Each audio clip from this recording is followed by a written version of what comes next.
વિદ્યાર્થી મિત્રો, આપણે કરવેરા વિશે વાત કરી રહ્યા હતા. ભારતમાં કરવેરાની વ્યવસ્થા વિશે વાત કરી રહ્યા હતા અને ભારતમાં કરવેરાના શું હેતુઓ છે એને વિશે આપણે કેટલાક મુદ્દાઓની ચર્ચા કરી. હવે આપણે ભારતની આખી કરવેરાની જે વ્યવસ્થા છે એ વ્યવસ્થાને થોડીક સમજવાની કોશિશ કરીએ અને સાથે સાથે આ વ્યવસ્થાના ને પેલા હેતુઓ સાથે કેવી રીતે સંબંધ બેસે છે, એના તાણાવાણા કેવી રીતે ગૂંથાયેલા છે એને વિશે આપણે થોડીક વાત કરીએ. સૌ પ્રથમ તો એક અગત્યનો મુદ્દો એ છે કે બંધારણમાં એને વિશેની શું જોગવાઈઓ કરવામાં આવેલી છે.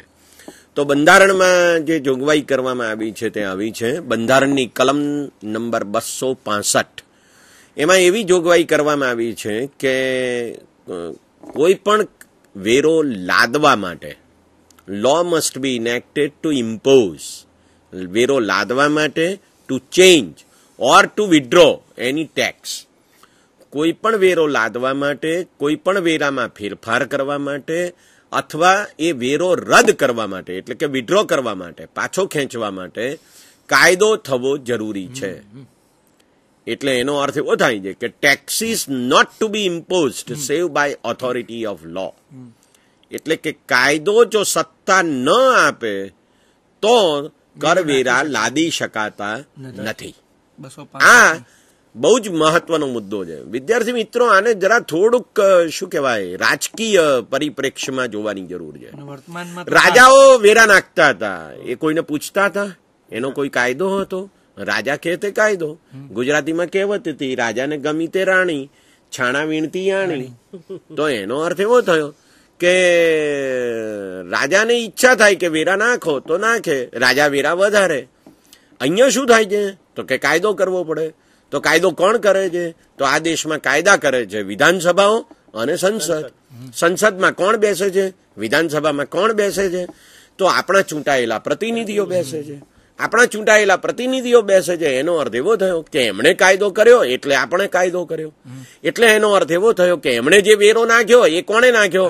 તો કે આપણે જ આપણા ઉપર વેરો નાખ્યો. કેમ? તો કે આપણે આ જે ભારત બનાવ્યું છે એ ભારતને ચલાવવા માટે આ વેરાની જરૂર છે એમ આપણે સમજીએ છીએ. જો આપણને ન ગમતું હોય જે વેરો નાખવામાં આવ્યો છે એ વેરો, તો આપણે આપણા પ્રતિનિધિઓને બદલી શકીએ છીએ. એનો અર્થ એવો થયો કે દર 5 વર્ષે જયારે ચૂંટણી આવે છે ત્યારે આપણે પ્રતિનિધિઓને બદલીએ છીએ.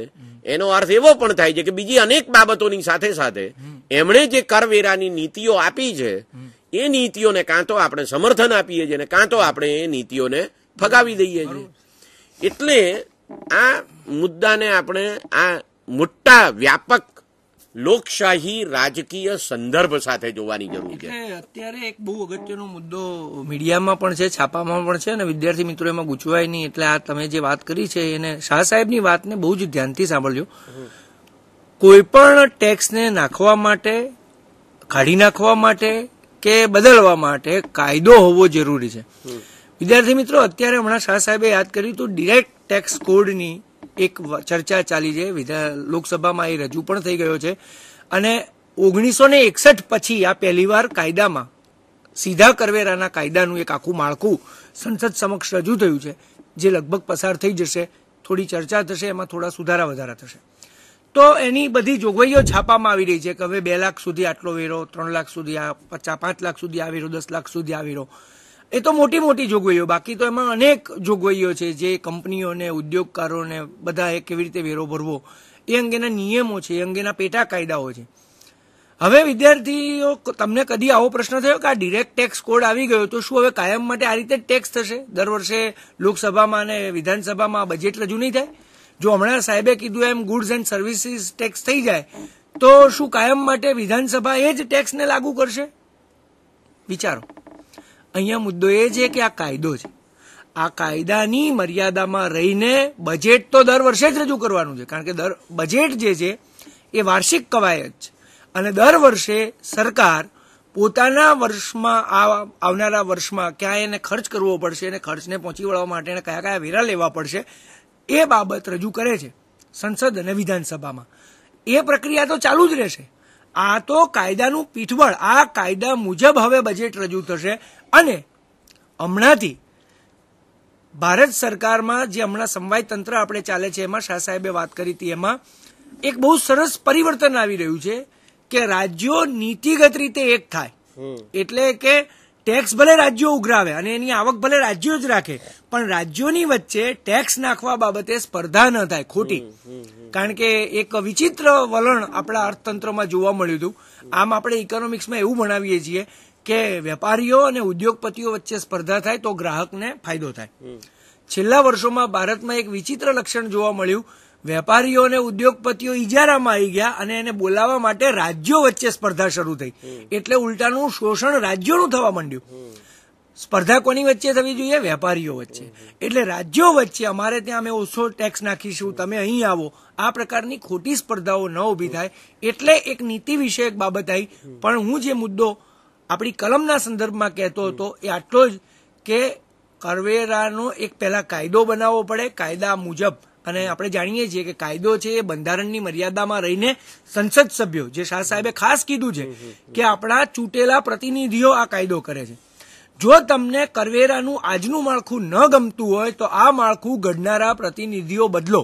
નવા પ્રતિનિધિઓ આવશે તો એ તમારી સમજણ મુજબ, તમારી માંગણી મુજબ નવો કાયદો કરશે. એટલે અત્યારે જે માનો કે ડાયરેક્ટ ટેક્સ કોડ આવ્યો છે એ પણ કાયમી અને પથ્થર ઉપર લખેલો નથી. આવનારી સંસદ આવનારા દિવસોમાં 5 વર્ષે, 10 વર્ષે, 25 વર્ષે એને પણ બદલી શકે છે. પણ મૂળ ભારતીય બંધારણ એવું કહે છે કે કોઈ પણ કરવેરા નાખવા માટે, બદલવા માટે કે એને રદ કરવા માટે કાયદો હોવો જરૂરી છે. કાયદા વગર કોઈ વેરો તમે પ્રજા પાસેથી ઉઘરાવી શકતા નથી. એક બીજી સ્પર્ધા પણ રાજ્યો વચ્ચે થાય છે. રાજ્યો એમ કે છે કે અમે વધારે કર ઉઘરાવી, જે રાજ્યો વધારે કર ઉઘરાવે છે, સેન્ટરને એમ કે છે, કેન્દ્રને એમ કે છે કે અમે વધારે કર ઉઘરાવીએ છીએ, પણ પરિણામે હવે જે નાણાં પંચ બેસે એ અનુસાર અમને વધારે આવકની ફાળવણી કરો. એક આ સ્પર્ધા પણ એની અંદર અભિપ્રેત છે. કાર્તિકભાઈએ જે વાત કરી એની સાથે અનુસંધાન હું કરું છું કે રાજ્યો જેટલો વધારે કર ઉઘરાવે એટલો એમને વધારે આવક પ્રાપ્તિ થાય. એટલા માટે સેન્ટરને, કેન્દ્રને દબાણ ઉભું કરે છે, પ્રેશર કરે છે કે તમે નાણાં પંચોની અંદર અમને આટલી આવકની ફાળવણી કરો. બિલકુલ સાચી વાત છે. રાજ્ય સરકારો પાસે જે કરવેરા છે અને કેન્દ્ર સરકાર પાસે જે કરવેરા છે એની જે આખી વ્યવસ્થા થઈ છે એ વ્યવસ્થા ભારતના બંધારણમાં જે જોગવાઈઓ કરવામાં આવી છે એને આધારે થયેલી છે. એટલે આ જોગવાઈઓને આપણે 1 by 1 તપાસીએ અને વેરા નાખવાની જે સત્તા છે એ કેવી રીતે ઊભી થાય છે તેને વિશેની આપણે થોડીક વાત કરીએ. વિદ્યાર્થી મિત્રો, તમે તમારા સ્ક્રીન પર જોઈ શકો છો કે વેરા નાખવાની જે સત્તા છે એ બંધારણની કલમ 246 અનુસાર બંધારણમાં શેડ્યુલ નંબર 7 એટલે અનુસૂચિ નંબર 7 આપવામાં આવ્યું છે અને એ શેડ્યુલમાં 3 પ્રકારની યાદીઓ આપવામાં આવી છે. આ યાદીઓ અનુસાર કેન્દ્ર સરકાર અને રાજ્ય સરકારને વેરા ઉઘરાવવાની સત્તા પ્રાપ્ત થાય છે. પહેલી યાદી છે યુનિયન લિસ્ટ, સંઘ યાદી, કે જેમાં 97 વિષયો આપવામાં આવ્યા છે. રાજ્ય યાદી 66 વિષયો આપવામાં આવ્યા છે અને સંયુક્ત યાદી એટલે કન્કરન્ટ લિસ્ટ કે જે રાજ્ય સરકાર અને કેન્દ્ર સરકાર બંનેના વિષયો છે એવા 47 વિષયોની યાદી આપવામાં આવી છે. અને આ વિષયોની યાદીમાં જે વેરા આપવામાં આવ્યા છે તે વેરાની હવે આપણે વાત કરીએ તો જે યુનિયન લિસ્ટમાં 97 જેટલા વિષયો આપવામાં આવ્યા છે એમાં વેરાની જે યાદી આપવામાં આવી છે તે આવી છે. જે 82મો નંબર છે તેમાં લખ્યું છે taxes on income other than agricultural income, એટલે ખેતીમાંથી થતી આવક સિવાયની આવક ઉપરના વેરા. હવે આપણે ઘણી વાર મુદ્દા ઉઠાવીએ છીએ કે ભાઈ ખેતીની આવક ઉપર વેરો કેમ નથી, કેમ કેન્દ્ર સરકાર વેરો નાખતી નથી, પણ આપણા યુનિયન લિસ્ટમાં જ લખેલું છે કે ખેતીની આવક સિવાયની આવક ઉપર વેરા નાખવાની સત્તા કેન્દ્ર સરકારની છે. બીજો મુદ્દો છે duties of excise including export duties, નિકાસ ઉપર જે જકાત નાખવામાં આવે અથવા તો ઉત્પાદન ઉપર જે જકાત નાખવામાં આવે તે. પછી duties of excise on tobacco and other goods manufactured and produced in India, ભારતમાં જે તમાકુ અને બીજી કેટલીક વસ્તુઓ ઉત્પન્ન કરવામાં આવે છે એના ઉપરની આબકારી જકાત. એવી જ રીતે કોર્પોરેશન ટેક્સ એટલે વ્યક્તિની આવક ઉપરનો વેરો જેમ છે એવી જ રીતે કંપનીઓની આવક ઉપરનો વેરો એટલે કે એના નફા ઉપર નાખવામાં આવતો વેરો. પછી લખ્યું છે 86મો નંબર છે એમાં તે taxes on capital value of assets, એટલે એનો અર્થ એવો થયો કે સંપત્તિ ઉપરનો વેરો, કારણ કે જે અસ્કામતો છે એનું મૂડી મૂલ્ય શું છે એના ઉપર વેરો નાખવામાં આવે છે. 87મો મુદ્દો છે તે estate duty in respect of property other than agricultural land, ખેતીની જમીન સિવાયની જે મિલકતો છે એના ઉપર એસ્ટેટ ડ્યુટી નાખવામાં આવે. વિદ્યાર્થી મિત્રો, આ એસ્ટેટ ડ્યુટીનો મુદ્દો બહુ મહત્વનો. એસ્ટેટ ડ્યુટીને ઘણીવાર ઇનહેરિટન્સ ટેક્સ, વારસા વેરા તરીકે ઓળખવામાં આવે છે, અથવા મૃત્યુ વેરો, ડેથ ટેક્સ તરીકે ઓળખવામાં આવે છે. એટલે એનો અર્થ શું થાય? એનો અર્થ એવો થાય કે હું મરી જાઉં તો મારી જે મિલકત હોય તે મિલકત કોને મળે, તો કે એના ઉપર જે મારી મિલકત બીજા વારસદારોને મળે છે એના ઉપર વેરો નાખવામાં આવે. ભારતમાં અત્યારે આ એસ્ટેટ ડ્યુટી નથી. 1953માં સંસદે કાયદો કરીને એસ્ટેટ ડ્યુટી નાખી હતી અને પછી 1985માં એસ્ટેટ ડ્યુટી પાછી ખેંચી લેવામાં આવી. એટલે અત્યારે આવા પ્રકારનો કોઈ વેરો ભારતમાં નાખવામાં આવતો નથી. હું એમ માનું છું કે વાસ્તવમાં જો સમાનતા લાવવી હોય, સમાનતા લાવવાનો કરવેરાનો એક મહત્વનો ઉદ્દેશ હોય તો એ ઉદ્દેશ સર કરવા માટે આવો કોઈક વેરો નાખવો જરૂરી છે. શા માટે 1985માં એ એસ્ટેટ ડ્યુટી ઉઠાવી લીધી એનું લોજિક બહુ સમજાતું નથી. દાખલા તરીકે અનિલ અંબાણી કે મુકેશ અંબાણી કે વિજય માલ્યા કે રતન તાતા પાસે 5,000 કરોડ રૂપિયા છે કે 2,000 કરોડ રૂપિયા છે કે 200 કરોડ રૂપિયા છે. હવે એમના અવસાન પછી એમના સંતાનોને વારસામાં જે રકમ મળે છે એના ઉપર 1% 2% જેટલી પણ જો ટેક્સ નાખવામાં આવે, એસ્ટેટ ડ્યુટી નાખવામાં આવે તો 200 કરોડ ઉપર 2% નાખવામાં આવે તો મળે કેટલા? 4 કરોડ રૂપિયા. હવે 200 કરોડમાંથી 4 કરોડ અનિલ અંબાણીના વારસદારો કે વિજય માલ્યાના કે રતન તાતાના વારસદારોને ઓછા મળશે તો એમાં એમને કઈ નુકસાન થવાનું નથી, પણ સરકારને તો આવક પ્રાપ્ત થશે કે જેમાંથી ઘણા બધા કલ્યાણ અંગેના કામો એ કરી શકે. તો વિદ્યાર્થી મિત્રો, આપણે ખરેખર એક આંદોલન ચલાવવાની જરૂર છે. આપણે રાજકીય પક્ષોને પૂછવાની જરૂર છે કે આ એસ્ટેટ ડ્યુટી ફરી નાખો. જે ધનવાનો ઉપર વેરો નાખવામાં આવતો હતો એ વેરો શા માટે 1985માં હટાવી દેવામાં આવ્યો? પરિસ્થિતિ સાહેબ એવી છે કે ભારતીય કરવેરાની જો ખરેખર કોઈ ચિંતા કરે અને ભારતમાં પ્રજા ઉપર નખાતા કરવેરાને ધ્યાનથી જોઈ જાય તો આ એક નહીં, આવા બધા 500 વેરા માટે આપણે ઝઘડો કરવો પડે, આપણે આંદોલન કરવું પડે. કારણ કે અહીંયા એવી પરિસ્થિતિ છે કે ક્યાંક 30 રૂપિયા તમને મળે એની ઉપર 1 રૂપિયો વેરો છે અને ક્યાંક 3,000 કરોડનો લાભ થાય એની ઉપર એક પણ વેરો નથી. એટલે વિદ્યાર્થી મિત્રો, આ જે એસ્ટેટ ડ્યુટી છે એ એસ્ટેટ ડ્યુટી ફરી નાખવાની જરૂર છે. હું તમને એક માહિતી આપું કે યુરોપમાં કેટલાક દેશોમાં, અમેરિકામાં પણ આવી એસ્ટેટ ડ્યુટી છે, પણ એ એસ્ટેટ ડ્યુટી એમને માટે છે કે જો વ્યક્તિ મરી જાય તો એમના લોહીના સગાવાલાઓને, એટલે એમના સંતાનોને, મા બાપને, ભાઈ બહેનને વગેરેને મિલકત ન આપે વારસામાં, પણ બીજા કોઈ વ્યક્તિને આપે તો એના ઉપર વારસા વેરો નાખવામાં આવે. દાખલા તરીકે આપણે ત્યાં બહુ જાણીતો કિસ્સો થયો, પ્રિયંબદા બિરલા એ ગુજરી ગયા અને એમણે એમના ચાર્ટર્ડ એકાઉન્ટન્ટ મિસ્ટર લોધાને સેંકડો કરોડ રૂપિયાની મિલકત એમણે વારસામાં આપી. આ લોધા જો આ દેશોમાં હોત તો એમણે વારસા વેરો ભરવો પડ્યો હોત, પણ આપણે ત્યાં ભરવો પડ્યો નથી. તો કમસે કમ આવા વેરાથી પણ મને લાગે છે કે શરૂઆત કરવી જોઈએ. તમારી વાત બહુ સાચી છે. આમાં સરકાર લોજિકલી 2 મુદ્દા ઉમેરીને આ વેરો લાગુ કરે તો આ એક બહુ ઉત્પાદક ડિરેક્ટ ટેક્સ છે.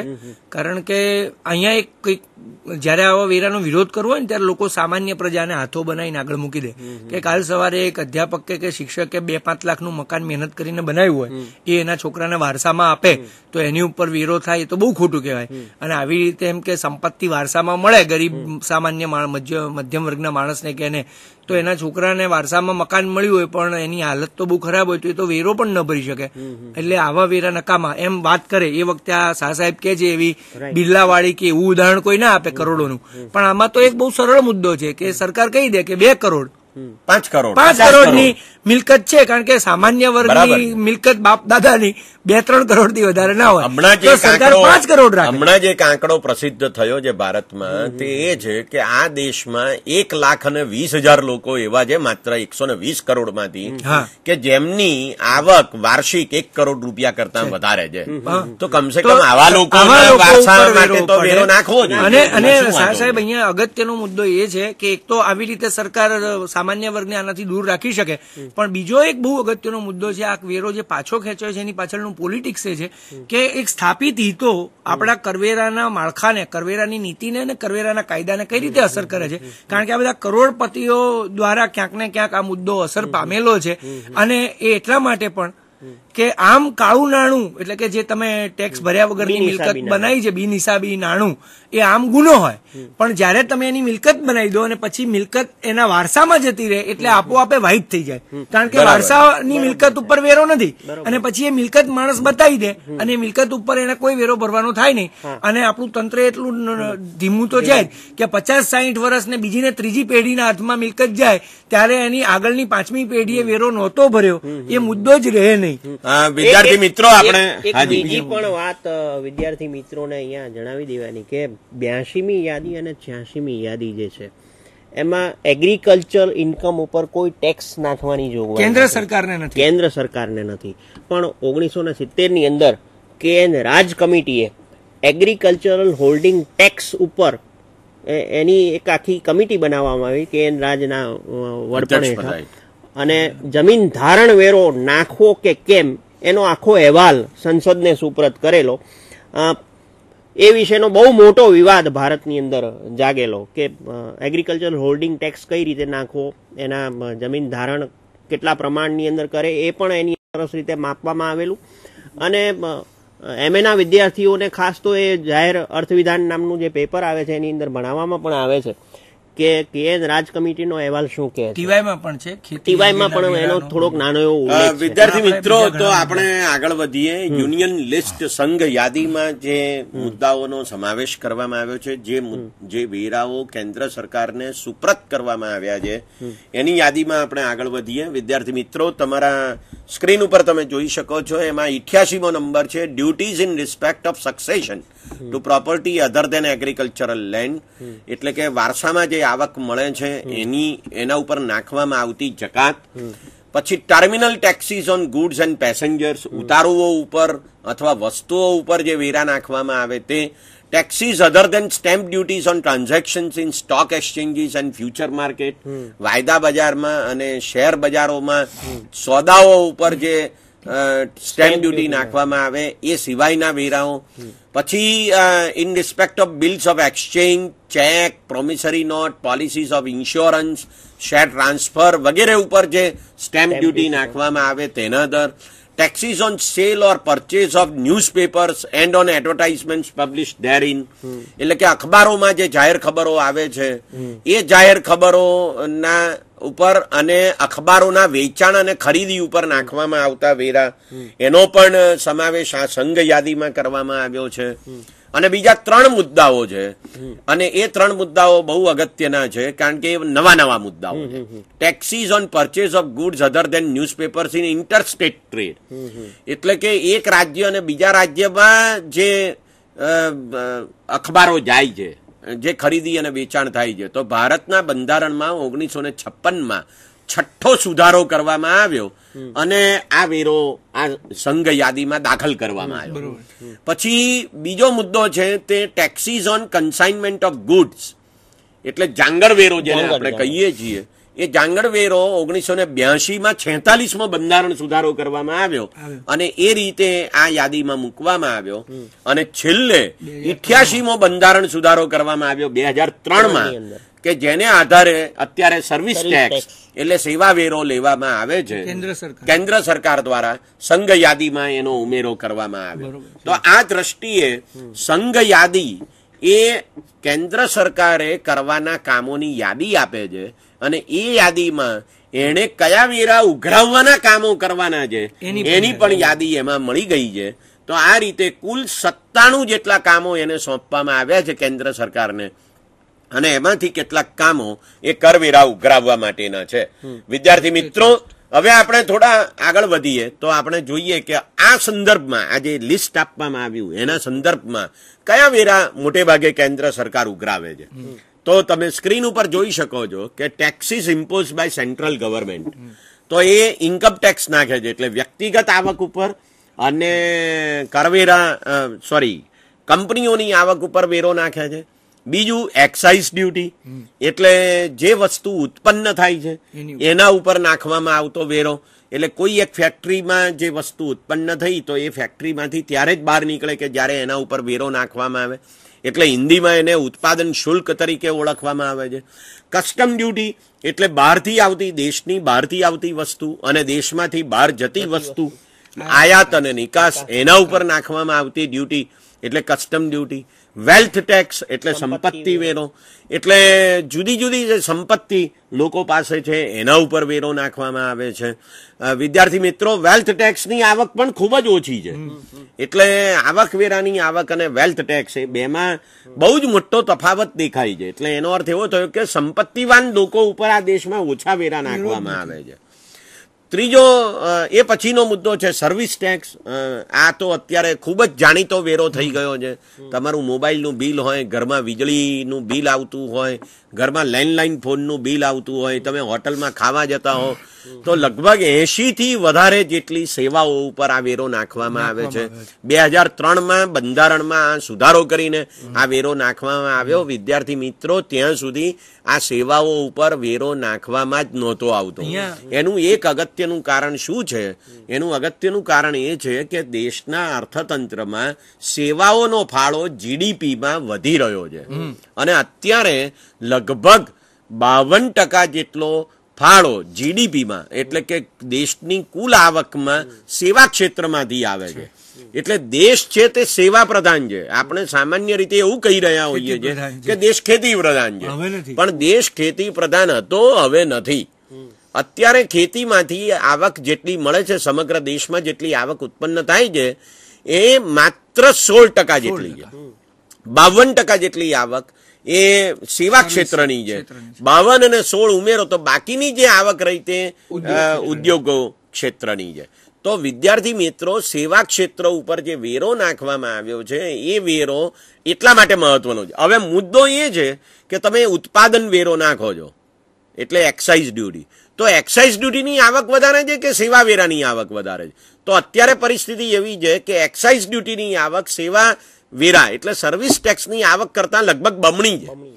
તો એનો અર્થ એવો થયો કે જેમાંથી આવક વધારે પેદા થાય છે એ આવક પેદા કરવા માટે જે લોકોએ મહેનત કરી અને એમને જે આવક થઈ એ આવક ઉપર ઓછો વેરો છે, જ્યારે ખરેખર એ આવકનો ફાળો દેશના અર્થતંત્રમાં 52% જેટલો છે. તો આ બાબત બહુ જ મહત્વની છે. વિદ્યાર્થી મિત્રો, તમે જોઈ શકો છો તમારા સ્ક્રીન ઉપર ઇન્ટરસ્ટેટ સેલ્સ ટેક્સ, આંતરરાજ્ય વેચાણ વેરો. એટલે એનો અર્થ શું થયો કે ગુજરાતમાં વસ્તુ ઉત્પન્ન થાય અને મહારાષ્ટ્રમાં, મધ્યપ્રદેશમાં, આસામમાં કે મિઝોરમમાં વેચાય તો એના ઉપર જે વેરો નાખવામાં આવે તેને આંતરરાજ્ય વેચાણ વેરા તરીકે ઓળખવામાં આવે છે. ગુજરાતમાં ઉત્પન્ન થાય ને ગુજરાતમાં વેચાય તો ગુજરાત સરકાર વેટ નાખે છે અને એ વેટ એને લાગે છે. પણ જો બીજા રાજ્યમાં વેચાય તો આ વેરો નાખવામાં આવે છે. કેન્દ્ર સરકાર આ વેરો ઉઘરાવે છે. અને 7મો મુદ્દો છે એસ્ટેટ ડ્યુટી. મેં તમને હમણાં જ કહ્યું તેમ કે આ એસ્ટેટ ડ્યુટી અત્યારે નાખવામાં આવતી નથી. 1985માં એ ડ્યુટી બંધ કરી દેવામાં આવેલી છે. વિદ્યાર્થી મિત્રો, જેમ કેન્દ્ર સરકારને વેરા નાખવાની સત્તા છે એમ રાજ્ય સરકારોને પણ વેરા નાખવાની સત્તા છે. આપણે અગાઉ જોયું હતું કે રાજ્ય યાદી નામની એક બીજી યાદી અંદર આપવામાં આવેલી છે અને એ યાદીમાં જે વેરાઓ નાખવાની સત્તા રાજ્ય સરકારોને મળે છે તે આ છે એન્ટ્રી ઓફ ગુડ્સ. એટલે 2007માં આપણે ઓક્ટ્રોય વેરો નાબૂદ કર્યો. અહીંયા શબ્દ ઓક્ટ્રોય નથી, એન્ટ્રી ઓફ ગુડ્સ છે. Taxes on entry of goods. તો આ વેરો આપણે નાબૂદ કર્યો છે, પણ આ વેરો નાખવાની સત્તા રાજ્ય સરકારોને છે. બરાબર? એ તો લોકોનો વિરોધ છે માટે ઓક્ટ્રોય ગઈ છે. બરાબર? એ સત્તા તો હજી પણ બંધારણમાં હેઠળ આપવામાં આવેલી છે. Taxes on consumption or cell of electricity. વીજળી ઉપર એની વપરાશ કે એના વેચાણ ઉપર નાખવામાં આવતો વેરો. Taxes on sale or purchase of goods other than newspapers, અન્ય વસ્તુઓના વેચાણ, અખબારો સિવાયની વસ્તુઓના વેચાણ અને ખરીદી ઉપર નાખવામાં આવતો વેરો, જે અત્યારે વેટ તરીકે ઓળખાય છે, પહેલા એ સેલ્સ ટેક્સ તરીકે ઓળખાતો હતો. Taxes on advertisement other than newspapers, radio and television. એટલે રસ્તા ઉપર હોર્ડિંગ નાખેલું હોય ને તો એના ઉપર વેરો નાખવો હોય તો રાજ્ય સરકાર નાખી શકે. Taxes on goods and passengers carried by inland waterways, બરાબર. તો એનો અર્થ એવો થયો કે દેશની અંદર, રાજ્યની અંદર જે વેરા, જે વસ્તુઓની હેરફેર થાય છે રસ્તા માર્ગે અથવા તો જળ માર્ગે, એના ઉપર વેરો નાખવાની સત્તા પણ રાજ્ય સરકારોને મળે છે. એ જ રીતે ટેક્સીસ ઓન વેહિકલ્સ, આપણે વાહન નવું ખરીદીએ ને ત્યારે એમાં વાહન વેરો લઈ લેવામાં આવે છે, એક સામટો, જેને લાઈફ ટાઈમ વેહિકલ ટેક્સ તરીકે ઓળખવામાં આવે. એક નાની બાબત યાદ દેવડાવું કે આ ટેક્સીસ ઓન વેહિકલ જે છે એમાં હવે તો ગુજરાત સરકારે એવો નવો વેરો દાખલ કર્યો છે આ બજેટની અંદર. હમણાં જે નવું બજેટ ગયા ફેબ્રુઆરીની અંદર ગયું એમાં ગુજરાત સરકારે જૂના વાહનો ખરીદવા ઉપર પણ વેરો દાખલ નાખ્યો છે. એટલે ટેક્સીસ ઓન વેહિકલ એ શુદ્ધ રીતે રાજ્ય સરકાર દ્વારા ઉઘરાવાતો વેરો છે. બરાબર છે. એટલે એનો અર્થ એવો થાય છે કે વેહિકલ નવું છે કે જૂનું છે એ મહત્વનું નથી, તમે લેવેચ કરો એના ઉપર વેરો નાખવામાં આવ્યો છે. એટલે તમે જૂનું નવું વાહન હોય, દાખલા તરીકે 5 લાખની ગાડી હોય અને તમે 2 મહિનામાં વેચી મારો તો એ જૂની થઈ ગઈ. એટલે જેને ખરીદ કરે છે એને તો મફત મળી જાય, એને વેરો ચૂકવવાનો રહેતો જ નથી. એટલે આ વેરો નાખવામાં આવ્યો. આ બહુ સારી વાત છે. એનું એક અગત્યનું કારણ શું છે ખબર છે મિત્રો? જૂના વાહનોનું બજાર ગુજરાતમાં જેટલું છે ને એટલું બીજે ક્યાંય નથી. આખા દેશના અનેક રાજ્યોમાંથી જૂના વાહનો ખરીદવા માટે લોકો અમદાવાદ, સુરત અને વડોદરામાં આવે છે. એટલે એ દ્રષ્ટિએ આ વેરો નાખવામાં આવ્યો. એ ગુજરાત સરકારનું ડાપણ છે, એમાં કોઈ શંકાને સ્થાન નથી. વિદ્યાર્થી મિત્રો, બીજા વેરા છે જેને ટોલ તરીકે ઓળખવામાં આવે છે, જે અત્યારે આપણે રસ્તાઓ ઉપર વાહન ચલાવીને જઈએ છીએ અને જે ટોલ ટેક્સ ઉઘરાવવામાં આવે છે, અથવા જૂના જમાનામાં જે યાત્રાળુ વેરો લેવામાં આવતો હતો જે ગુજરાત સરકારે રદ કર્યો છે, તો એ વેરો, એ ટોલ ટેક્સ છે. ટેક્સીસ ઓન પ્રોફેશન્સ, વ્યવસાય વેરો, વ્યાપાર ઉપરનો વેરો, રોજગારી ઉપરનો વેરો વગેરે વેરાઓ પણ નાખી શકાય છે. વિદ્યાર્થી મિત્રો, હજુ હમણાં સુધી ગુજરાત સરકાર વ્યવસાય વેરો ઉઘરાવતી હતી, એ વેરો એને હમણાં પંચાયતો અને પાલિકાઓને ટ્રાન્સફર કર્યો છે. કેપિટેશન ટેક્સીસ એટલે જે કંઈ ફી લેવામાં આવે એના ઉપર પણ વેરો નાખી શકાય છે. Taxes on luxuries including taxes on entertainment, amusement, batting અને ગેમ્બલિંગ, એટલે જેને જુગાર કહેવાય અથવા બેટિંગ કહેવાય. એટલે આ શું હમણાં ક્રિકેટમાં ચાલે છે ને સટ્ટો, એના ઉપર પણ વેરો નાખી શકાય. જુઓ વિદ્યાર્થી મિત્રો, આ જરા વિચિત્ર બાબત છે. એક બાજુ આપણે એમ કહીએ છીએ આઈપીસી ની કલમો મુજબ કે જુગાર રમવું એ ગુનો છે, સટ્ટો કરવો એ ગુનો છે, અને બીજી બાજુ એમ કહીએ છીએ કે સરકાર સટ્ટા ઉપર ને શું કહેવાય કે જુગાર ઉપર વેરો નાખે. તર્ક સારો છે. મૂળ વાત એવી છે કે અત્યારે આ ગુનો છે. એમ તો ગુજરાતમાં અત્યારે દારૂ પીવો એ ગુનો છે, પણ ઇન કેસ સરકાર એને ગુનો રદ કરે અને દારૂ પીવાની છૂટ આપે તો પછી સરકાર એની પર વેરો નાખી શકે. એટલે બંધારણમાં જોગવાઈ છે કે જો સરકાર પેલી ઘોડાની રેસ કે એવું ચાલવા દે તો એ એક પ્રકારનો જુગાર છે. એટલે અમુક પ્રકારના સટ્ટાઓ, આપણે પણ છે ને સમાજમાં 2 નીતિ રાખીએ છીએ. આપણે આઈપીએલ નો કાયદેસર જે સટ્ટો, એટલે કે ખેલાડીઓના ભાવ બોલાય છે, કંપનીઓ એને ખરીદે છે, એ બધું અંતે તો નફો મેળવવા માટે જ છે, એને કાયદેસર ગણીએ છીએ. અને એ જ ખેલાડી ઉપર કોઈ વ્યક્તિ પાનના ગલ્લે ઉભો રહીને પૈસા લગાડે તો એને ગુનો ગણીએ છીએ. પણ સુપ્રીમ કોર્ટે આ વિશે દિશા નિર્દેશો કેન્દ્ર સરકારને આપ્યા છે કે જો તમે સટ્ટાને અંકુશમાં લઈ ન શકતા હો તો એને કાયદેસરનું બનાવી. પણ આમ પણ જે શેર બજારનો સટ્ટો છે એ તો જુગાર જ છે ને, એ બેટિંગ જ છે, એ સટ્ટો જ છે. અને એટલે આ એક બંધારણીય માર્ગદર્શન છે કે જો તમે આ કરો તો એની ઉપર તમે ટેક્સ નાખી શકો. એટલે ટેક્સમાં પહેલેથી જોગવાઈ છે. અત્યારે આપણે એને ગુનો ગણીએ છીએ, માટે એ ચાલવા દેવાની કે એની ઉપર ટેક્સ લેવાની જરૂર નથી. વિદ્યાર્થી મિત્રો, રાજ્ય સરકારો બીજી જે વેરા નાખે છે તે rates of stamp duty in respect of documents. આપણે નવો મકાન ખરીદીએ, જમીન ખરીદીએ તો જે બધી સ્ટેમ્પ ડ્યુટી ભરવી પડે છે, એ બધા મુદ્દાઓનો સમાવેશ થાય છે. તો વિદ્યાર્થી મિત્રો, રાજ્ય સરકારોએ કયા વેરા નાખવા જોઈએ એની જે સત્તા બંધારણની અનુસૂચિ નંબર 7 આપવામાં આવેલી છે, એ અનુસૂચિની વાત આપણે અહીંયા કરી. સાહેબ, તમે એક વાત ખાસ કહો વિદ્યાર્થીઓને કે આપણે કેન્દ્રનું જે વર્ગીકરણ શાહ સાહેબે બતાવ્યું અને કેન્દ્ર અને રાજ્ય વચ્ચે કરવેરાનું જે વર્ગીકરણ છે બંધારણમાં, એને જો ધ્યાનથી જુઓ તો એક બહુ સરસ બાબત, એટલે એક પરિસ્થિતિ આમાં દેખાય છે. એ સારી છે કે ખોટી એ તો નક્કી કરવી પડે, પણ એક પરિસ્થિતિ દેખાય છે કે જે ઉત્પાદક અને મોટી આવક કમાનારા વેરા છે એ બધા કેન્દ્ર સરકાર પાસે છે, અને જેમાં પ્રજાને થોડી તકલીફ પડે, પ્રજા સાથે સીધો વહીવટ કરવો પડે અને એની આવક ઓછી જ થઈ શકે, બહુ મોટી આવક એમાંથી તમે મેળવી જ ન શકો, એવા જે વેરા છે એ રાજ્ય સરકાર પાસે છે. કામની વહેંચણી અને નાણાં સાધનોની વહેંચણી, એટલે થોડીક સમવાય તંત્રની વાત જો કરો તો અહીંયા સ્પષ્ટ છે કે કામની જવાબદારી જેમ નીચલા લેવલની સત્તા છે એની પાસે વધારે છે. એટલે કે તમારો રસ્તો, પાણી ને વીજળી કાં તો તમારી નગર પંચાયતે આપવાનું છે અથવા રાજ્ય સરકારે આપવાનું છે, તો એની પ્રજાને વધારે જરૂર હોય છે, રોજબરોજ એની જરૂર ઊભી થાય છે. અને માટે હમણાં શાહ સાહેબ કહેતા હતા એમ કે પ્રાથમિક અને રોજિંદી જે જીવન જરૂરિયાતની સામૂહિક જરૂરિયાતો છે એ જો સારી પૂરી પાડવામાં આવે તો લોકો સારો ટેક્સ ભરે. હવે તકલીફ એ છે કે જેને આ સેવાઓ પૂરી પાડવાની છે એની પાસે આવક મેળવવાના સાધનો ઓછા છે, અને જે મોટી આવક લઈ જાય છે એની પાસે આ કામ કરવાની સત્તા નથી. માટે આપણે નાણાં પંચોની રચના કરી છે કે જે કેન્દ્ર સરકાર અને રાજ્ય સરકાર વચ્ચે આ જે ટેક્સની આવક થઈ એની વહેંચણી કઈ રીતે કરવી એનો ઉકેલ લાવે છે. આપણે એ જે આખો મુદ્દો છે નાણાં પંચ, એના વિશે આપણે થોડીક ચર્ચા કરવાના જ છીએ, કારણ કે ભારત સરકારે 13મા નાણાં પંચની ભલામણોનો અમલ આ એપ્રિલથી જ શરૂ કર્યો. બરોબર. એટલે 2010-15 માટે 13મા નાણાં પંચની ભલામણોનો અમલ થવાનો છે. એટલે એ દ્રષ્ટિએ એ જે આખી જોગવાઈ છે ને એને વિશેના જે બધા મુદ્દાઓ છે એ મુદ્દાઓ વિશે આપણે બહુ વિગતે પછી વાત કરીશું. પણ એ મૂળભૂત રીતે તો કરવેરાનો જ મુદ્દો છે કે ભાઈ કેન્દ્ર સરકાર પાસે એવા વેરા છે કે જેમાંથી વધારે આવક થાય છે તો એ આવક એ રાજ્ય સરકારોને આપે અને વેચે.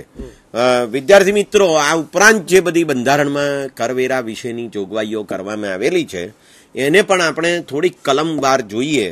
અને આ જે જોગવાઈઓ છે કેવા પ્રકારની છે, તો બંધારણની કલમ નંબર 268 જે જોગવાઈ આપવામાં આવી છે કે ભાઈ duties levied by union but collected and appropriated by states, એવી કેટલીક જકાતો કે જે કેન્દ્ર સરકાર લાદે પણ રાજ્ય સરકાર એ ઉઘરાવે ને રાજ્ય સરકાર વાપરે. બરાબર. બંધારણની કલમ નંબર 268A એમાં લખવામાં આવ્યું છે કે service tax levied by union but collected and appropriated by union and state. કેન્દ્ર સરકાર સેવા વેરો નાખે છે, ઉઘરાવે છે અને વાપરે છે કોણ, તો કે એ કેન્દ્ર સરકાર અને રાજ્ય સરકાર બંને. બંધારણની કલમ નંબર 269 એમાં લખવામાં આવ્યું છે કે taxes levied and collected by union government but assign to the states. કેન્દ્ર સરકાર વેરો લાદે છે, વેરો ઉઘરાવે છે, પણ પછી એ રાજ્ય સરકારોને આપી દે છે. બંધારણ કલમ નંબર 270 એમાં લખવામાં આવ્યું છે taxes levied and distributed between union and states. એવા કેટલાક વેરાઓ કે જે રાજ્ય સરકાર પણ નાખે, કેન્દ્ર સરકાર પણ નાખે અને બંનેની આવક બંને જણા વહેંચી દે.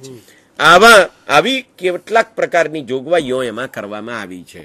બીજી કેટલીક જોગવાઈઓ છે મિત્રો બંધારણની કલમ નંબર 271, જેમાં એમ કહેવામાં આવ્યું છે કે કેટલીક જકાતો અને વેરા ઉપર કેન્દ્ર સરકાર પોતાના હેતુઓ માટે સરચાર્જ નાખી શકે છે. બંધારણની કલમ નંબર 274 એમ કહેવામાં આવ્યું છે કે prior recommendation of the president required to bills affecting taxation in which states are interested. રાજ્ય સરકારોને જેમાં રસ પડે અથવા જેની અસર થાય એવા વેરાઓ વિશે જો ખરડો આવવાનો હોય તો એને માટે કેન્દ્ર સરકાર સીધો ખરડો સંસદમાં રજૂ કરી શકે નહીં. રાષ્ટ્રપતિની ભલામણ અગાઉથી લેવી પડે પછી જ એને અંગેનો ખરડો રજૂ કરી શકે. એટલે એનો અર્થ શું થયો? એનો અર્થ એવો થયો કે કેન્દ્ર યાદી, રાજ્ય યાદી અને સંયુક્ત યાદી એમ જે 3 યાદી છે, એમાં રાજ્ય યાદીમાં રાજ્ય સરકારોને જે વેરા ઉઘરાવવા માટેની સત્તા આપવામાં આવી છે એમાં જો કંઈ ફેરફાર કરવાનો હોય તો બંધારણની કલમ નંબર 274 એવી જોગવાઈ કરવામાં આવી કે પહેલા રાષ્ટ્રપતિની ભલામણ લેવાની અને પછી જ એને અંગેનો ખરડો રજૂ કરવાનો. વિદ્યાર્થી મિત્રો, અત્યારે જે નવો ટેક્સ આવી રહ્યો છે GST, goods and services tax, એ ટેક્સ એ વેટને અસર કરે છે. એટલે એ ટેક્સ લાવવા માટે બંધારણમાં સુધારો કરવો પડે એમ છે અને રાજ્ય સરકારોનું કેન્દ્ર સરકારે માનવું પડે એમ છે, કારણ કે આ બંધારણની કલમ છે 274. કલમ નંબર 276 એમાં લખ્યું છે taxes on professions, trades, callings and employments. તો આ બધી જોગવાઈઓ માટે જે વ્યવસ્થાઓ છે એ વ્યવસ્થાઓને આપણે સમજવાની આવશ્યકતા છે. બંધારણની આ જે જોગવાઈઓ છે તે કેન્દ્ર સરકાર અને રાજ્ય સરકાર બધાને માટે જોગવાઈઓ કરે છે અને એ દ્રષ્ટિએ આ વેરાઓનું વિભાજન કરવામાં આવ્યું છે. હવે વિદ્યાર્થી મિત્રો, રાજ્ય યાદીમાં જે વેરાઓ આપવામાં આવ્યા છે એ વેરાઓમાંથી રાજ્ય સરકારોએ કેટલાક વેરા પંચાયતો અને પાલિકાઓને આપ્યા. દાખલા તરીકે ગુજરાતમાં ગુજરાત પંચાયત ધારો 1993, એ 1992માં 73મો બંધારણ સુધારો કરવામાં આવ્યો. પછી 1993માં આ નવો કાયદો આવ્યો. જૂનો કાયદો હતો તે 1961નો હતો. તો ગુજરાત પંચાયત ધારો 1961 અને પછી નવો આવ્યો ગુજરાત પંચાયત ધારો 1993. તો એમાં ગ્રામ પંચાયત, તાલુકા પંચાયત અને જિલ્લા પંચાયત કયા વેરા ઉઘરાવી શકે એની યાદી આપવામાં આવી છે. જેમ કે ગ્રામ પંચાયત 17 જેટલા વેરા અને સરચાર્જ, ફી અને દંડ વગેરે ઉઘરાવી શકે એવી જોગવાઈ એમાં કરવામાં આવી છે. પણ આ જોગવાઈ કેવી રીતે થઈ? તો કે આ બધા જ વેરા જે ગ્રામ પંચાયતને આપ્યા છે એ વેરા ઉઘરાવવાની બંધારણે કોને સત્તા આપી છે? તો કે રાજ્ય સરકારોને, રાજ્યની યાદીમાં. પણ એ સત્તા રાજ્ય સરકાર કાયદો કરીને પંચાયતોને આપે છે. ગુજરાત નગરપાલિકા ધારો 1963, એમાં નગરપાલિકાઓને કેટલાક વેરા ઉઘરાવવાની સત્તા આપવામાં આવી. મ્યુનિસિપલ કોર્પોરેશન્સ ગુજરાતમાં 7 છે. તો આ 7 મહાનગરપાલિકાઓ જે વેરા ઉઘરાવે છે એ વેરામાં ફેરફાર, એ વેરા લાદવાની કે ફેરફાર કરવાની જે સત્તા છે તે બીપીએમસી એક્ટ એટલે Bombay provincial municipal corporation act, એમાં એની જોગવાઈ કરવામાં આવેલી છે. તો આ જે વેરાઓ પંચાયતો, પાલિકાઓ નાખે છે તે સત્તા એમને રાજ્ય સરકાર આપે છે કાયદો કરીને.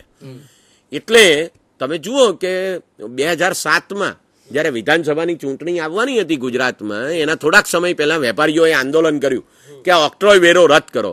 તો એ ઓક્ટ્રોય વેરો રદ કરવાનું આંદોલન વેપારીઓએ કોની સામે કર્યું? અમદાવાદ મ્યુનિસિપલ કોર્પોરેશન કે વડોદરા મ્યુનિસિપલ કોર્પોરેશન સામે નહીં, ગુજરાત સરકારની સામે કર્યું. અને ગુજરાત સરકારે ઓક્ટ્રોય રદ કર્યો. કેમ? એટલા માટે કે ઓક્ટ્રોય ઉઘરાવતી હતી અમદાવાદ, વડોદરા, સુરત, જુનાગઢ મ્યુનિસિપલ કોર્પોરેશન, પણ એ સત્તા કોણે આપેલી? એને રાજ્ય સરકારે આપેલી. એટલે મૂળ મુદ્દો આ છે કે પાલિકાઓ અને પંચાયતો પાસે જે વેરાઓ છે એ વેરાઓ નાખવાની સત્તા એમને વિધાનસભાએ કાયદા દ્વારા આપેલી છે.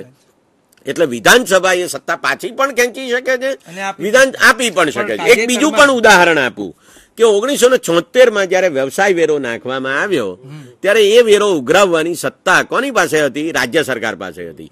પછી એ સત્તા પંચાયતો અને પાલિકાઓને આપી. પછી પાછી એ સત્તા રાજ્ય સરકારે લઈ લીધી. વળી પાછી હમણાં થોડા વખત પહેલા એ સત્તા એમણે પંચાયતો અને પાલિકાઓને આપી. આપણે એક વિદ્યાર્થીઓને ખાસ યાદ કરાવીએ, કારણ કે અત્યારે બહુ મોટી અસરકારક બાબત છે અને ગુજરાતમાં આજે વિધાનસભાનું સત્ર મળી રહ્યું છે. ગઈકાલે મળ્યું હતું ને આજે તો ચર્ચા થવાની છે. છેલ્લું જે સત્ર મળ્યું ત્યારે સૌથી છેલ્લા દિવસે ગુજરાત વિધાનસભાએ એક આવો જ જે શાહ સાહેબ કહે છે એ કે પાલિકાઓ, નગર પંચાયતોને આવક મેળવવાની એટલે પ્રજા પાસેથી ટેક્સ કે ફી ઉઘરાવવાની સત્તા રાજ્ય સરકાર આપી શકે છે. અને અમદાવાદમાં કાંકરિયા તળાવનું જે ડેવલપમેન્ટ થયું અને પછી એની પ્રવેશ ફી 10 રૂપિયા ઉઘરાવવાની શરૂઆત થઈ, એની સામે વિવાદ થયો. લોકો કોર્ટમાં ગયા કે મ્યુનિસિપાલિટીને આ રીતે જાહેર જગ્યાઓ ઉપર પૈસા ઉઘરાવવાનો હક નથી.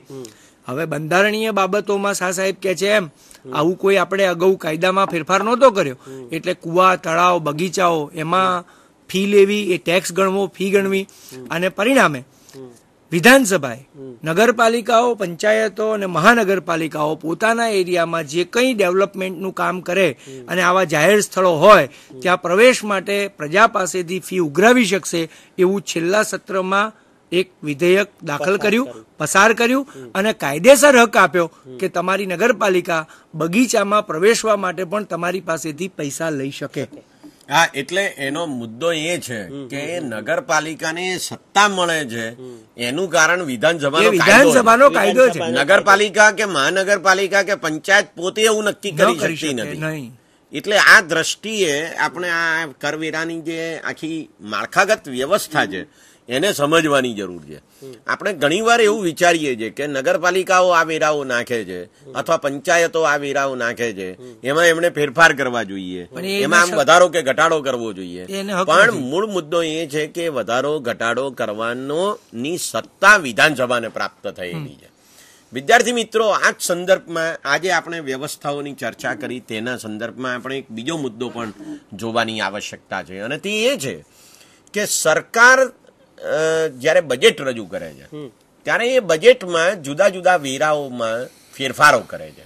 દાખલા તરીકે કેન્દ્ર સરકારનું બજેટ આવે તો આવક વેરામાં ફેરફાર કર્યો, અથવા કસ્ટમ ડ્યુટી એટલે કે આયાત જકાતમાં ફેરફાર કર્યો, અથવા એક્સાઇઝ ડ્યુટીમાં ફેરફાર કર્યો. વિદ્યાર્થી મિત્રો, એનો આ દરેક વેરા માટે એક જુદો કાયદો છે. હવે જ્યારે આ કાયદામાં ફેરફાર કરવો પડે એમ છે ત્યારે એનો અર્થ શું થયો? તો બંધારણમાં જોગવાઈ કરવામાં આવી છે કે બજેટની દરખાસ્તોને અમલમાં મૂકવા માટે સરકારે નાણાં ખરડો રજૂ કરવાનો રહેશે, જેને ફાઇનાન્સ બિલ તરીકે ઓળખવામાં આવે છે. તો આ જે ફાઇનાન્સ બિલ આવે છે, નાણાં ખરડો આવે છે, એ નાણાં ખરડો શું છે? એ નાણાં ખરડો છે તે વાસ્તવમાં સરકારના ખર્ચ વિશેનો ખરડો નથી. કરવેરામાં જે કંઈ ફેરફારો બજેટમાં નાણાં પ્રધાને પોતાના ભાષણ દરમિયાન સૂચવ્યા છે એ વેરામાં ફેરફાર કરવા માટેનો આ કાયદો છે. એટલે એ નાણાં ખરડો જ્યારે કાયદો બને ત્યારે પેલા બધા વેરા કે જેમાં ફેરફારો સૂચવવામાં આવ્યા હતા એ અમલી બને. ત્યાં સુધી અમલી બને નહીં. બજેટ આવી ગયું એટલે એ વેરામાં ફેરફાર કરવાનું નાણાં પ્રધાને પોતાના ભાષણમાં કહ્યું એટલે ઓટોમેટિકલી બધા ફેરફાર થઈ ગયા એવું નથી. નાણાં ખરડો આવે, સંસદ એને પસાર કરે, પછી જ એ વેરાના થયેલા ફેરફારોનો અમલ થઈ શકે. બરાબર આવા જ પ્રકારની પરિસ્થિતિ એ રાજ્ય સરકારોના કિસ્સામાં છે કે રાજ્ય સરકારના નાણાં પ્રધાન જ્યારે બજેટ ભાષણ આપે ત્યારે જે કંઈ દરખાસ્તો કરે તો રાજ્ય જે વેરાઓ ઉઘરાવે છે એમાં ફેરફાર કરવા માટેની દરખાસ્તો આવતી હોય તો રાજ્ય સરકારે પણ એ વેરાઓમાં ફેરફાર કરવા માટેના સુધારા વિધાનસભામાં રજૂ કરવા પડે. વિધાનસભા એને મંજૂર કરે પછી જ એ કાયદાનો અમલ થઈ શકે છે, વેરામાં ફેરફાર થઈ શકે છે. મૂળ મુદ્દો આ છે વિદ્યાર્થી મિત્રો કે આ ભારત એક લોકશાહી દેશ છે અને લોકશાહી દેશ છે માટે મારા ઉપર એક નાગરિક તરીકે મારે કેટલા વેરા આપવા એ હું નક્કી કરું. હું એટલે કોણ? તો કે હું ચૂંટાયેલો પ્રતિનિધિ વિધાનસભામાં મોકલું છું અને સંસદમાં મોકલું છું, એ નક્કી કરે છે. એટલે એનો અર્થ એ થાય કે હું નક્કી કરું છું આડકતરી રીતે. એટલે મેં આ ભારત દેશ બનાવ્યો છે, એની સરકારો બનાવી છે, એ સરકારો ચલાવવા માટે ખર્ચ થાય છે, એ ખર્ચ એ મારા કલ્યાણ માટે થાય છે, માટે મારે વેરા આપવા પડે છે. તો મારે કેટલા વેરા આપવાના છે એ મારે નક્કી કરવાનું છે.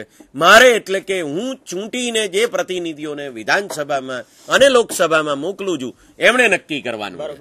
આ દ્રષ્ટિએ આપણી આખી લોકશાહી વ્યવસ્થામાં કર માળખું ગોઠવવામાં આવ્યું છે.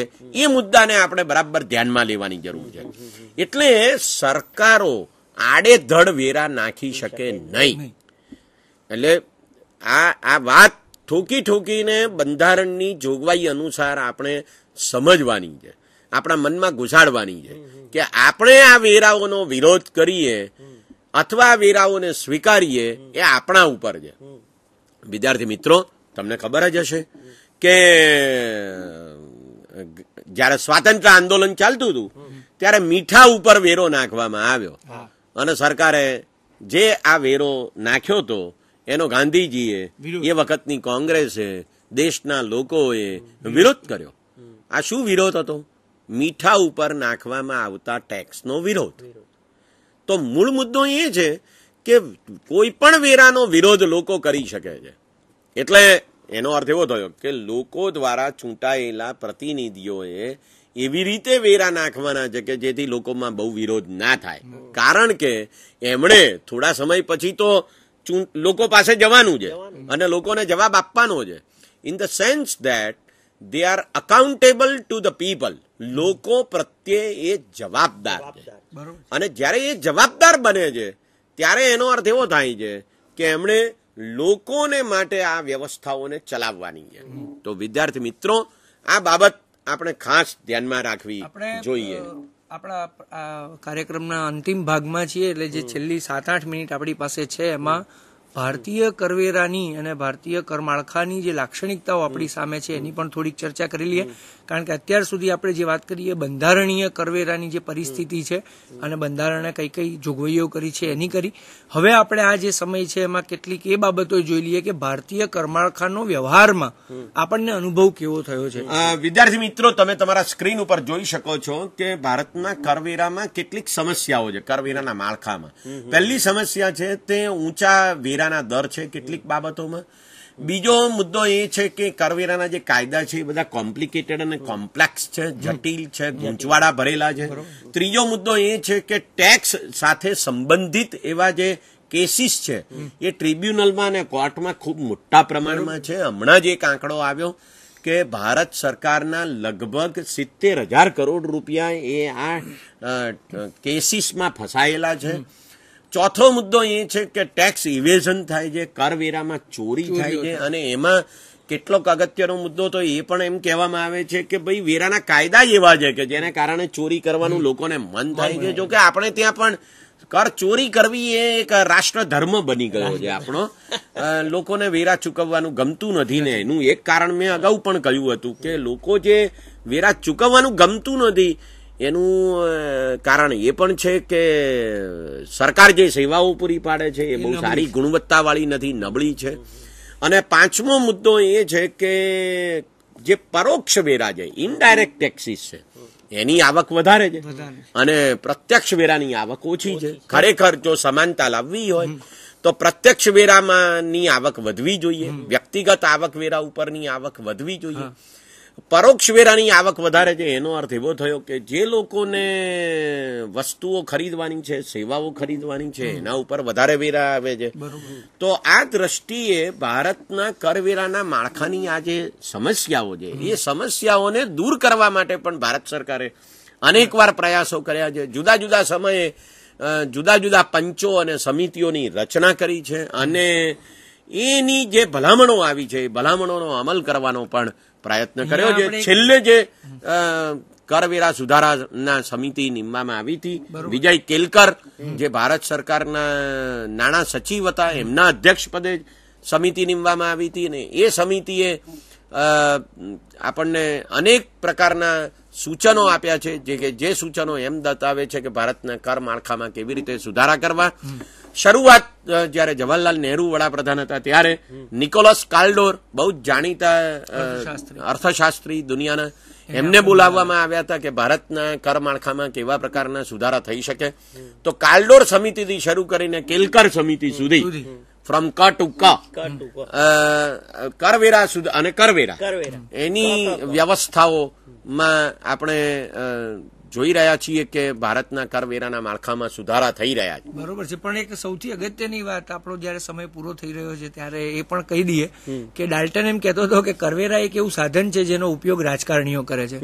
ભારતમાં આપણે કરવેરાની જયારે ચર્ચા કરીએ અને કરવેરાની ભારત ઉપરની અસરોની ચર્ચા કરીએ અને કરવેરાની આર્થિક સિદ્ધાંતોના સંદર્ભમાં ચર્ચા કરીએ તો મને લાગે છે આપણને 1991 પછીની જે બાબતો છે એ જ કંઈક આશાસ્પદ લાગે છે. 1991 સુધી આપણે આ કરવેરાની આખી નીતિનો લગભગ રાજકીય મુદ્દાઓ માટે જ ઉપયોગ કર્યો છે અને એની એક અસર એવી આપણને દેખાય છે કે 1991 સુધી ભારતના સંસદમાં અને રાજ્યોમાં તો આજે પણ માણસ કોઠા સૂઝને આધારે નાણામંત્રી થાય છે, નહીં કે એની પાસે કોઈ અર્થશાસ્ત્રનું કે કોમર્સનું કે વાણિજ્યનું જ્ઞાન હોય. આપણે બહુ જ વિદ્વાન લોકો, વ્યક્તિગત રીતે એ લોકો માટે આપણને ખૂબ આદર થાય, પણ અર્થશાસ્ત્રની રીતે એ લોકો આ કરવેરાની જટિલ જે બાબતો છે, કરવેરાના આપણા સિદ્ધાંતો, શક્તિનો સિદ્ધાંત, સમાનતાનો સિદ્ધાંત, કરવેરાના આધારો, આવકનો આધાર, સંપત્તિનો આધાર, ખર્ચનો આધાર, અથવા તો કરવેરાના મૂળભૂત સિદ્ધાંતો કે એમાં સ્થિતિસ્થાપકતા હોવી જોઈએ, એમાં સમાનતા હોવી જોઈએ, એમાં સરળતા હોવી જોઈએ, આ સિદ્ધાંતોને ધ્યાનમાં રાખીને વેરા નાખી શકે એવા નાણામંત્રીઓ આપણને મળ્યા નથી. આપણે ત્યાં રાજીવ ગાંધી પણ નાણામંત્રી હતા, આપણે ત્યાં કોઈ પણ ઘણીવાર વ્યક્તિ, એટલે મૂળભૂત રીતે અર્થશાસ્ત્રનો માણસ આપણને નાણામંત્રી તરીકે મળ્યો હોય એવું 1991 પછી બતાવે છે. અને અહીંયા આપણને ખ્યાલ આવે છે કે ઇકોનોમિક્સ તરફની આપણી અને આપણા દેશની નિસ્બત કેવી હતી. મને લાગે છે આપણો સમય હવે અહીંયા પૂરો થાય છે. વિદ્યાર્થી મિત્રો, આપણે ભારતમાં કરવેરા માટેની જે આખી વ્યવસ્થા છે એની બહુ જ વિગતે ચર્ચા કરી છે. આ વ્યવસ્થા વિશે હજુ ઘણી વધારે ચર્ચા થઈ શકે, પણ આપણા જે બે મહત્વના મુદ્દાઓ છે તે એ છે કે બંધારણમાં કેવા પ્રકારની જોગવાઈઓ કરવામાં આવી છે અને એ જોગવાઈઓ કયા હેતુઓ સાથે કરવામાં આવી છે, એ બે વિષયની વાત આપણે કરી છે. બીજા ઘણા બધા મુદ્દાઓ એમાં ઉપસ્થિત છે જ. જયારે આપણે વેરાઓ વિશે વાત કરતા જઈએ એમ એ મુદ્દાઓ ઉપસ્થિત થતા જાય એમ બને. પણ વિદ્યાર્થી મિત્રો, સમયની મર્યાદા છે. મને ચોક્કસ ખાતરી છે કે પાયાની સમજ ભારતમાં કરવેરાની પરિસ્થિતિ વિશે ઊભી કરવામાં આજની જે ચર્ચા છે એ તમને સૌને ઉપયોગી થશે. જે કંઈ અભ્યાસક્રમમાં મુદ્દાઓ આવેલા છે એ તમામ મુદ્દાઓ એ આ પાયાની ચર્ચા જે આજે થઈ છે એના એક ઓફશૂટ પ્રકારના મુદ્દાઓ છે, એની સાથે સંબંધિત એવા આનુષંગિક મુદ્દાઓ છે. એટલે એ મુદ્દાઓને સમજવાને માટે આજની ચર્ચા ચોક્કસ તમને ઉપયોગી થશે. હા વિદ્યાર્થી મિત્રો, એક બાબત ચોક્કસ યાદ રાખજો કે જો આપણે કરવેરા વધારે ચૂકવીશું તો આપણને વધારે સારી સેવાઓ મળવાની શક્યતાઓ ઊભી થશે. એટલે આપણે આપણું મન પણ જરા કેળવવાની જરૂર છે કે આપણે વધારે વેરા ચૂકવવા માટે તૈયાર થઈએ અને બીજી બાજુ વધારે સારી મેળવવા માટે આપણે રાજ્યને એટલે કે સરકારને ફરજ પાડીએ, એના ઉપર દબાણ લાવીએ. વિકસિત દેશોમાં કરવેરાનું જે પ્રમાણ છે એના કરતા ભારતમાં કરવેરાનું પ્રમાણ ઓછું છે. એટલે આપણે સરકાર વેરા નાખે તો બહુ ગુસ્સો કરીએ એવી પરિસ્થિતિમાં આપણે ન આવીએ અને આપણે વેરાઓ ચૂકવવા માટે તૈયાર રહીએ કે જેથી સરકાર ચાલે, સારી રીતે ચાલે અને આપણને વધારે સારી રીતે સેવાઓ પૂરી પાડે. નમસ્કાર.